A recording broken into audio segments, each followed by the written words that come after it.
আসসালামু আলাইকুম। রমজান আসছে মাত্র ৩ দিন পরে, কিন্তু আপনি কি জানেন এই ৩ দিনে যদি আপনি ৭টি নির্দিষ্ট গুনাহ থেকে তওবা না করেন তাহলে রমজানের পুরো বরকত হাতছাড়া হয়ে যেতে পারে। হ্যাঁ ভাই ও বোনেরা, আজকের এই ভিডিওতে আমি আপনাদের সেই ৭টি মারাত্মক গুনাহের কথা বলবো যেগুলো ছাড়াছাড়ি না করলে রমজানের ইবাদত পরিপূর্ণতা পাবে না। আর যদি এখনই এই গুনাহগুলো ছেড়ে দিতে পারেন তাহলে ইনশাআল্লাহ আপনার জন্য জান্নাতের দরজা খুলে যাবে।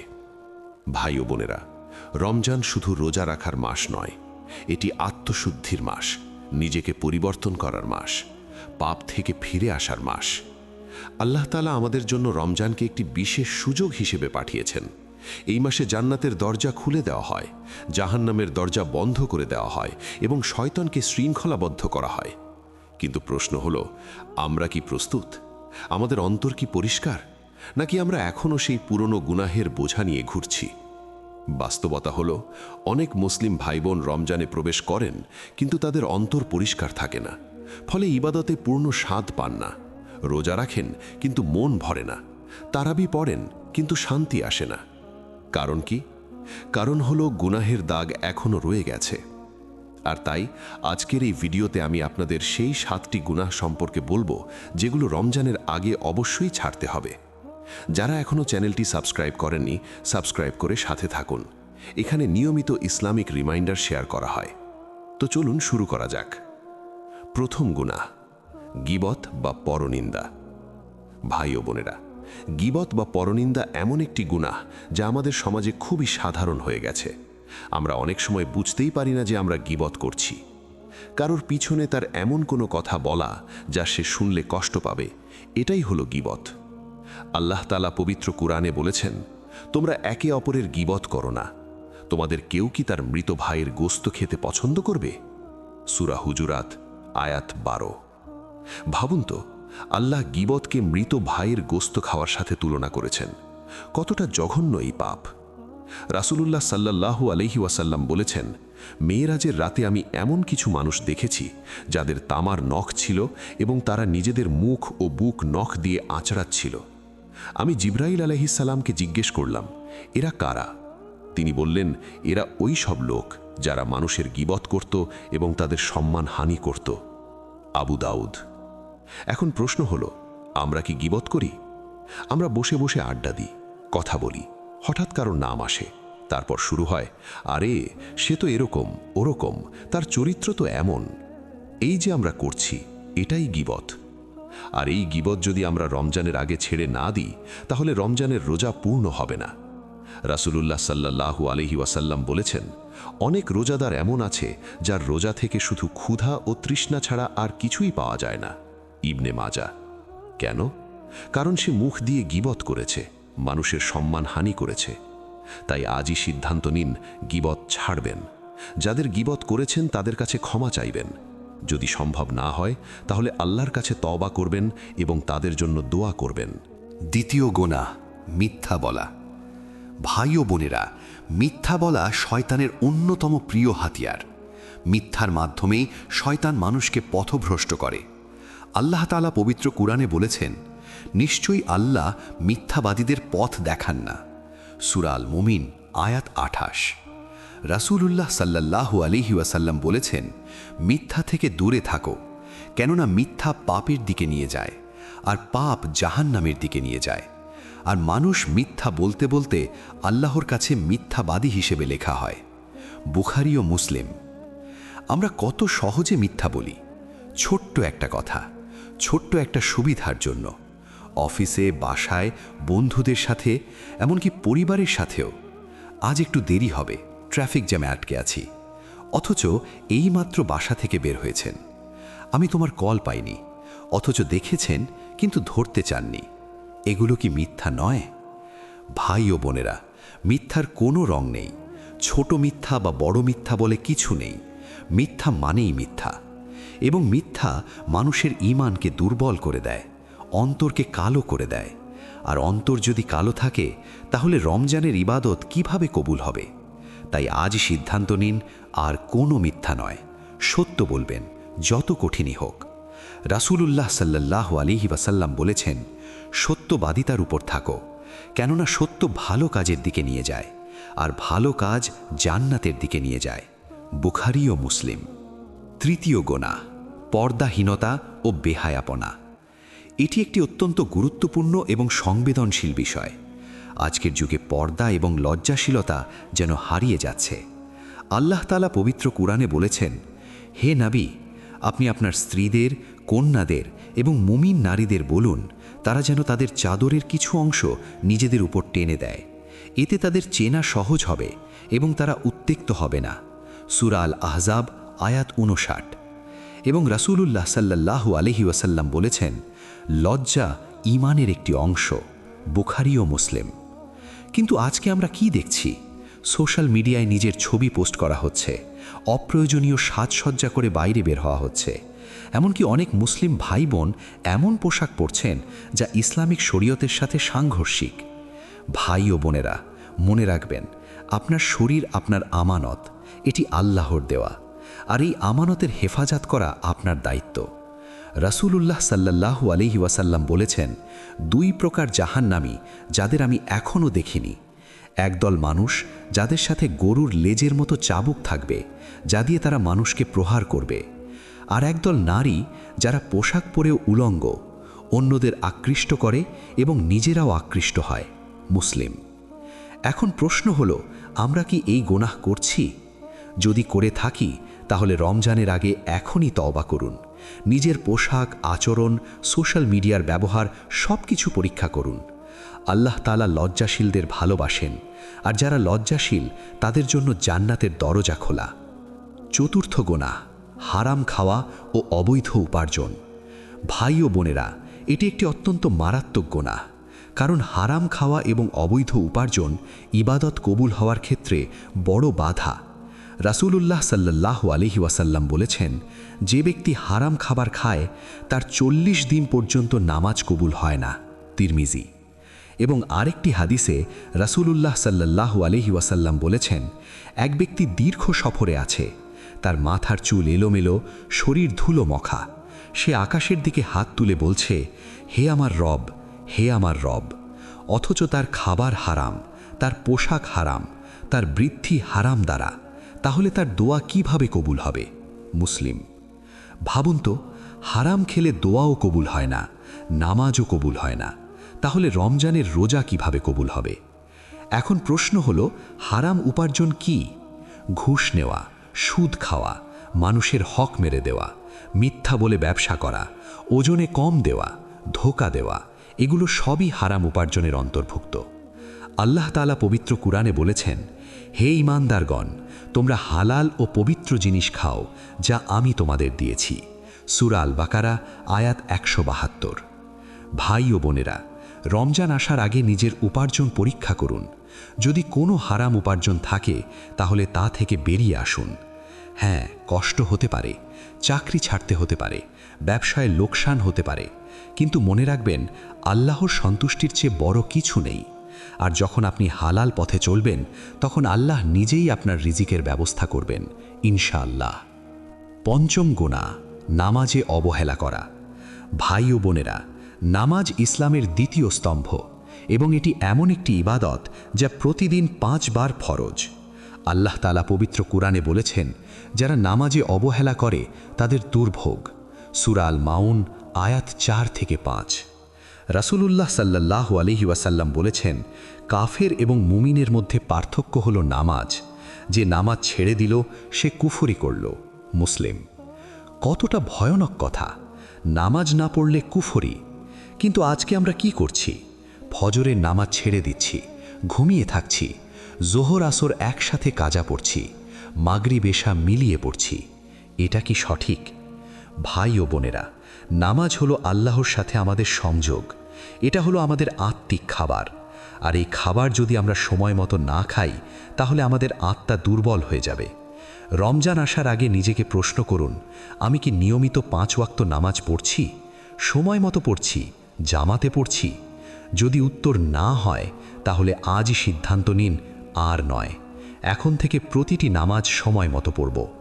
রাসূলুল্লাহ সাল্লাল্লাহু আলাইহি ওয়াসাল্লাম বলেছেন, যে ব্যক্তি 40 দিন জামাতের প্রথম তাকবীরের সাথে নামাজ পড়ে তার জন্য 2টি মুক্তি লেখা হয়, জাহান্নাম থেকে মুক্তি এবং মুনাফিকি থেকে মুক্তি।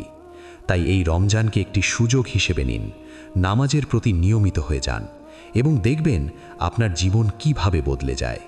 ষষ্ঠ গুনাহ, পিতামাতার অবাধ্যতা ও আত্মীয়তার সম্পর্ক ছিন্ন করা। ভাই ও বোনেরা, ইসলামে পিতামাতার মর্যাদা অত্যন্ত উঁচু। আল্লাহ তাআলা তার ইবাদতের সাথে সাথে পিতামাতার সাথে সদ্ব্যবহারের কথা বলেছেন। আল্লাহ তাআলা পবিত্র কুরআনে বলেছেন, তোমার রব নির্দেশ দিয়েছেন যে তোমরা তাকে ছাড়া অন্য কারো ইবাদত করবে না এবং পিতামাতার সাথে সদ্ব্যবহার করবে। তাদের একজন অথবা উভয়েই যদি তোমার কাছে বৃদ্ধ অবস্থায় থাকে তাহলে তাদের উফ শব্দও বলো না এবং তাদের ধমক দিও না, বরং তাদের সাথে সম্মানজনক কথা বলো। সূরা বনী ইসরাইল আয়াত 23। রাসূলুল্লাহ সাল্লাল্লাহু আলাইহি ওয়াসাল্লাম বলেছেন, সন্তানের জন্য সবচেয়ে বড় গুনাহ হল পিতামাতাকে গালি দেওয়া। সাহাবারা বললেন, হে আল্লাহর রাসূল, কোনো সন্তান কি তার পিতামাতাকে গালি দেয়? তিনি বললেন, হ্যাঁ, সে অন্যের পিতাকে গালি দেয় তখন সেও তার পিতাকে গালি দেয়, সে অন্যের মাতাকে গালি দেয় তখন সেও তার মাতাকে গালি দেয়। বুখারী ও মুসলিম। ভাই ও বোনেরা, আজকাল আমরা পিতামাতার সাথে কিভাবে কথা বলি, তাদের কথা কিভাবে শুনি? মা বলেন, একবার খাবার খেয়ে যাও, আমরা বলি পরে খাবো। বাবা বলেন, একটু সময় দাও, আমরা বলি ব্যস্ত আছি। এগুলো কি সদ্ব্যবহার? এবং শুধু পিতামাতা নয়, আত্মীয়তার সম্পর্ক বজায় রাখাও অত্যন্ত গুরুত্বপূর্ণ। রাসূলুল্লাহ সাল্লাল্লাহু আলাইহি ওয়াসাল্লাম বলেছেন, যে ব্যক্তি আত্মীয়তার সম্পর্ক ছিন্ন করে সে জান্নাতে প্রবেশ করবে না। বুখারী ও মুসলিম। কতটা কঠিন কথা! ভাই ও বোনেরা, রমজানের আগে নিজেকে প্রশ্ন করুন, আমি কি আমার পিতামাতার সাথে ভালো ব্যবহার করছি? আমার আত্মীয়দের সাথে সম্পর্ক ঠিক আছে? যদি কোনো সমস্যা থাকে তাহলে এখনই সমাধান করুন, ফোন করুন, দেখা করুন, ক্ষমা চান, সম্পর্ক ঠিক করুন। রাসূলুল্লাহ সাল্লাল্লাহু আলাইহি ওয়াসাল্লাম বলেছেন, যে ব্যক্তি চায় তার রিজিক বৃদ্ধি পাক এবং আয়ু দীর্ঘ হয়, সে যেন আত্মীয়তার সম্পর্ক বজায় রাখে। বুখারী ও মুসলিম। সপ্তম গুনাহ, হিংসা, বিদ্বেষ ও ক্রোধ। ভাই ও বোনেরা, এই 3টি গুনাহ অন্তরের রোগ এবং এই রোগগুলো ইবাদতকে নষ্ট করে দেয়। রাসূলুল্লাহ সাল্লাল্লাহু আলাইহি ওয়াসাল্লাম বলেছেন, তোমরা হিংসা করো না, কারণ হিংসা নেক আমলকে এমনভাবে খেয়ে ফেলে যেমন আগুন শুকনো টাঠ খেয়ে ফেলে। আবু দাউদ। হিংসা মানে হলো অন্যের ভালো দেখতে না পারা, অন্য কেউ সফল হলে মনে কষ্ট পাওয়া, অন্য কারো সুখ দেখে নিজের মন খারাপ হওয়া। আর বিদ্বেষ মানে হলো কারো প্রতি অন্তরে শত্রুতা রাখা, তার ক্ষতি চাওয়া, তার সাথে সম্পর্ক খারাপ রাখা। আর ক্রোধ মানে হলো রাগের বশে নিজের নিয়ন্ত্রণ হারিয়ে ফেলা, খারাপ কথা বলা, খারাপ কাজ করা। এই 3টি রোগ অন্তরকে কালো করে দেয় এবং অন্তর যদি কালো থাকে তাহলে ইবাদত কিভাবে কবুল হবে? রাসূলুল্লাহ সাল্লাল্লাহু আলাইহি ওয়াসাল্লাম বলেছেন, প্রতি সোম ও বৃহস্পতিবার জান্নাতের দরজা খোলা হয়।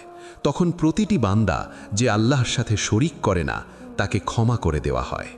তবে যে ব্যক্তি তার ভাইয়ের সাথে শত্রুতা রাখে তাকে ক্ষমা করা হয় না। বলা হয়, এদের অপেক্ষা করো যতক্ষণ না তারা মিলমিশ করে। মুসলিম। ভাবুন তো, শুধুমাত্র বিদ্বেষের কারণে আল্লাহ ক্ষমা করছেন না। তাই ভাই ও বোনেরা, রমজানের আগে নিজের অন্তর পরিষ্কার করুন। কারো প্রতি যদি হিংসা থাকে তা দূর করুন, কারো প্রতি যদি বিদ্বেষ থাকে মিটিয়ে ফেলুন। যদি রাগ নিয়ন্ত্রণ করতে না পারেন তাহলে আল্লাহর কাছে সাহায্য চান। রাসূলুল্লাহ সাল্লাল্লাহু আলাইহি ওয়াসাল্লাম বলেছেন, শক্তিশালী সে নয় যে মানুষকে কুস্তিতে হারায়, বরং শক্তিশালী সে যে রাগের সময় নিজেকে নিয়ন্ত্রণ করতে পারে। বুখারী ও মুসলিম। এই রমজানকে একটি সুযোগ হিসেবে নিন, নিজের অন্তরকে পরিষ্কার করুন এবং দেখবেন আপনার ইবাদত কতটা সুন্দর হয়ে যায়। ভাই ও বোনেরা, এই 7টি গুনাহ থেকে তওবা করার পর আপনার কাজ শেষ নয়, বরং এখন আপনাকে নতুন করে শুরু করতে হবে। 1. তওবা করুন আন্তরিকভাবে। আল্লাহ তাআলার কাছে কান্নাকাটি করে তওবা করুন। বলুন, হে আল্লাহ, আমি এই গুনাহগুলো করেছি, আমি লজ্জিত, আমি অনুতপ্ত, আপনি আমাকে ক্ষমা করে দিন। আর আমি প্রতিজ্ঞা করছি আমি আর এই গুনাহগুলোতে ফিরে যাব না। আল্লাহ তাআলা পবিত্র কুরআনে বলেছেন, হে ঈমানদারগণ, তোমরা আল্লাহর কাছে তওবা করো, খাঁটি তওবা। আশা করা যায় তোমাদের রব তোমাদের পাপগুলো মুছে দেবেন এবং তোমাদের জান্নাতে প্রবেশ করাবেন। সূরা আত-তাহরিম আয়াত ৮। ২. নেক আমল শুরু করুন। শুধু গুনাহ ছাড়লেই হবে না, নেক আমলও শুরু করতে হবে। কুরআন তেলাওয়াত করুন, নফল নামাজ পড়ুন, দান সাদকা করুন, মানুষের উপকার করুন। রাসূলুল্লাহ সাল্লাল্লাহু আলাইহি ওয়াসাল্লাম বলেছেন, নেক আমল পাপকে মুছে দেয়। তিরমিজি। ৩. ভালো সঙ্গ খুঁজুন। যারা আল্লাহর পথে চলে তাদের সাথে থাকুন, তাদের থেকে শিখুন, তারা আপনাকে ভালো পথে রাখবে। রাসূলুল্লাহ সাল্লাল্লাহু আলাইহি ওয়াসাল্লাম বলেছেন, মানুষ তার বন্ধুর দিনের উপর থাকে, তাই দেখে নিন কার সাথে বন্ধুত্ব করছেন। আবু দাউদ, তিরমিজি। ৪. রমজানের জন্য প্রস্তুতি নিন। এখন থেকেই রমজানের প্রস্তুতি শুরু করুন। কুরআন তেলাওয়াত বাড়ান, নফল রোজা রাখুন, রাতে তাহাজ্জুদ পড়ুন। রাসূলুল্লাহ সাল্লাল্লাহু আলাইহি ওয়াসাল্লাম রমজানের অনেক আগে থেকেই দোয়া করতেন, হে আল্লাহ, আমাদের রজব ও শাবান মাসে বরকত দিন এবং আমাদের রমজান পর্যন্ত পৌঁছে দিন। মুসনাদে আহমদ। ৫. অন্যদের উৎসাহিত করুন। শুধু নিজে নয়, অন্যদেরও ভালো পথে আনার চেষ্টা করুন। পরিবার, বন্ধু, আত্মীয় সবাইকে এই গুনাহগুলো থেকে সাবধান করুন। রাসূলুল্লাহ সাল্লাল্লাহু আলাইহি ওয়াসাল্লাম বলেছেন, তোমাদের মধ্যে সেই ব্যক্তি উত্তম যে নিজে কোরআন শেখে এবং অন্যকে শেখায়। বুখারী। রমজানের ফজিলত ও গুরুত্ব। ভাই ও বোনেরা, রমজান শুধু একটি মাস নয়, এটি আল্লাহর বিশেষ রহমতের মাস। রাসূলুল্লাহ সাল্লাল্লাহু আলাইহি ওয়াসাল্লাম বলেছেন, যখন রমজান মাস আসে তখন জান্নাতের দরজাগুলো খুলে দেওয়া হয়, জাহান্নামের দরজাগুলো বন্ধ করে দেওয়া হয় এবং শয়তানদের শৃঙ্খলাবদ্ধ করা হয়। বুখারী ও মুসলিম। এবং আরেকটি হাদিসে বলেছেন, রমজান মাসের প্রথম রাতে শয়তান এবং দুষ্টু জিনদের বেঁধে রাখা হয়, জাহান্নামের দরজাগুলো বন্ধ করে দেওয়া হয়, একটিও খোলা থাকে না। জান্নাতের দরজাগুলো খুলে দেওয়া হয়, একটিও বন্ধ থাকে না। আর একজন ঘোষণাকারী ঘোষণা করতে থাকেন, হে কল্যাণ অন্বেষণকারী, এগিয়ে এসো, হে মন্দ অন্বেষণকারী, থেমে যাও। আর আল্লাহ তাআলা অনেক মানুষকে জাহান্নাম থেকে মুক্ত করেন, এভাবে প্রতি রাতে। তিরমিজি, ইবনে মাজা। কত সুন্দর, কত আশার বাণী। ভাই ও বোনেরা, রমজান হলো ক্ষমা পাওয়ার মাস। এই মাসে আল্লাহ তাআলা বান্দাদের ক্ষমা করতে ভালোবাসেন। রাসূলুল্লাহ সাল্লাল্লাহু আলাইহি ওয়াসাল্লাম বলেছেন, যে ব্যক্তি ঈমান এবং আত্মসমীক্ষার সাথে রমজানের রোজা রাখবে তার পূর্বের সমস্ত গুনাহ ক্ষমা করে দেওয়া হবে। বুখারী ও মুসলিম। এবং যে ব্যক্তি ঈমান এবং আত্মসমীক্ষার সাথে রমজানের রাতে তারাবি পড়বে তার পূর্বের সমস্ত গুনাহ ক্ষমা করে দেওয়া হবে। বুখারী ও মুসলিম। আর লাইলাতুল কদর সম্পর্কে বলেছেন, যে ব্যক্তি ঈমান এবং আত্মসমীক্ষার সাথে লাইলাতুল কদরে ইবাদাত করবে তার পূর্বের সমস্ত গুনাহ ক্ষমা করে দেওয়া হবে। বুখারী ও মুসলিম। ৩ বার ক্ষমার সুযোগ, ৩ বার। তাই ভাই ও বোনেরা, এই সুযোগ হাতছাড়া করবেন না। রমজানকে সঠিকভাবে কাজে লাগান। রমজানে কি কি করবেন?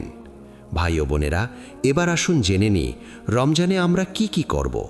১. নিয়মিত রোজা রাখুন। প্রতিদিন সাহারি খান, সময় মতো ইফতার করুন এবং রোজার আদব মেনে চলুন। রাসূলুল্লাহ সাল্লাল্লাহু আলাইহি ওয়াসাল্লাম বলেছেন, সাহারি খাও, কারণ সাহারিতে বরকত আছে। বুখারী ও মুসলিম। ২. তারাবি নামাজ পড়ুন। প্রতি রাতে তারাবি নামাজ পড়ুন। মসজিদে গেলে আরও ভালো, বাসায় পড়লেও সমস্যা নেই। ৩. কোরআন তেলাওয়াত করুন। রমজানে পুরো কোরআন খতম করার চেষ্টা করুন। প্রতিদিন অন্তত ১ পারা পড়ুন। রাসূলুল্লাহ সাল্লাল্লাহু আলাইহি ওয়াসাল্লাম বলেছেন, কোরআনের প্রতিটি অক্ষরে 10টি নেকি। তিরমিজি। ৪. দান সদকা করুন। রমজানে দান সদকা বাড়ান, গরিব মিসকিনদের সাহায্য করুন। রাসূলুল্লাহ সাল্লাল্লাহু আলাইহি ওয়াসাল্লাম রমজানে সবচেয়ে বেশি দান করতেন। ৫. লাইলাতুল কদর খুঁজুন। রমজানের শেষ দশকে লাইলাতুল কদর খুঁজুন। বিজোড় রাতগুলোতে বেশি ইবাদত করুন। রসুলুল্লাহ সাল্লাল্লাহু আলাইহি ওয়াসাল্লাম বলেছেন, লাইলাতুল কদরকে রমজানের শেষ দশকের বিজোড় রাতগুলোতে খোঁজ করো। বুখারী। 6. তাহাজ্জুদ পড়ুন। রাতের শেষ তৃতীয়াংশে উঠে তাহাজ্জুদ পড়ুন। এই সময় আল্লাহ তাআলা দুনিয়ার আসমানে নেমে আসেন এবং বলেন, কে আমাকে ডাকছে, আমি তার ডাক শুনব। কে আমার কাছে চাইছে, আমি তাকে দেব। কে আমার কাছে ক্ষমা চাইছে, আমি তাকে ক্ষমা করব। বুখারী। 7. দোয়া করুন। প্রতিদিন নিজের জন্য, পরিবারের জন্য, উম্মার জন্য দোয়া করুন। রসুলুল্লাহ সাল্লাল্লাহু আলাইহি ওয়াসাল্লাম বলেছেন, রোজাদারের দোয়া ইফতারের সময় ফিরিয়ে দেওয়া হয় না। ইবনে মাজাহ। শেষ কথা, ভাই ও বোনেরা, রমজান আসছে, মাত্র 3 দিন বাকি। এই 3 দিনে আপনার কাজ হলো নিজেকে প্রস্তুত করা, অন্তরকে পরিষ্কার করা, গুনাহ থেকে তওবা করা।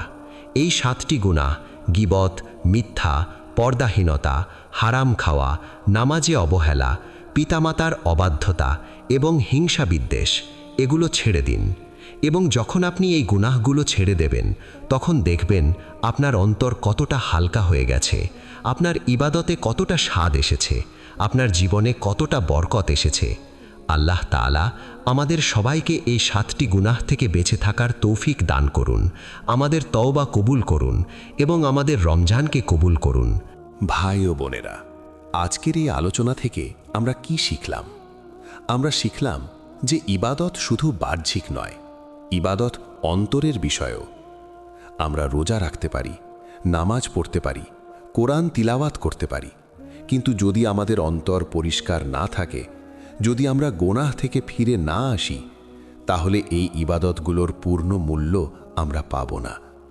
তাই প্রথমে নিজেকে পরিষ্কার করুন, তারপর ইবাদত করুন।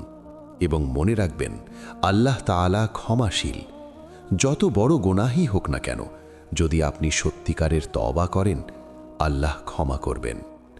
রাসূলুল্লাহ সাল্লাল্লাহু আলাইহি ওয়াসাল্লাম বলেছেন, হে আদম সন্তান, যতক্ষণ তুমি আমাকে ডাকবে এবং আমার কাছে আশা রাখবে, আমি তোমার যত গুনাহই হোক ক্ষমা করে দেব এবং আমি পরোয়া করি না। হে আদম সন্তান, যদি তোমার গুনাহ আকাশের মেঘ পর্যন্ত পৌঁছে যায়, তারপর তুমি আমার কাছে ক্ষমা চাও, আমি তোমাকে ক্ষমা করে দেব। তিরমিজি। তাই হতাশ হবেন না, আল্লাহ রহমতে আশা রাখুন এবং এই রমজানকে নিজের জীবন বদলে ফেলার একটি সুযোগ হিসেবে নিন। ভাই ও বোনেরা, আজকের ভিডিও এখানেই শেষ করছি। যারা এখনও চ্যানেলটি সাবস্ক্রাইব করেননি, অবশ্যই সাবস্ক্রাইব করে নিন এবং বেল আইকনটি প্রেস করে দিন, যাতে নতুন ভিডিও পেয়ে যান। এবং এই ভিডিওটি অবশ্যই শেয়ার করুন আপনার পরিবার, বন্ধু, আত্মীয়দের সাথে, যাতে তারাও উপকৃত হতে পারে। কমেন্ট করে জানান এই 7টি গুনাহের মধ্যে কোনটি ছাড়া আপনার জন্য সবচেয়ে কঠিন। আমরা একে অপরকে সাহায্য করব ইনশাআল্লাহ। আল্লাহ হাফেজ, খুদা হাফেজ। আসসালামু আলাইকুম ওয়া রাহমাতুল্লাহি ওয়া বারাকাতুহু।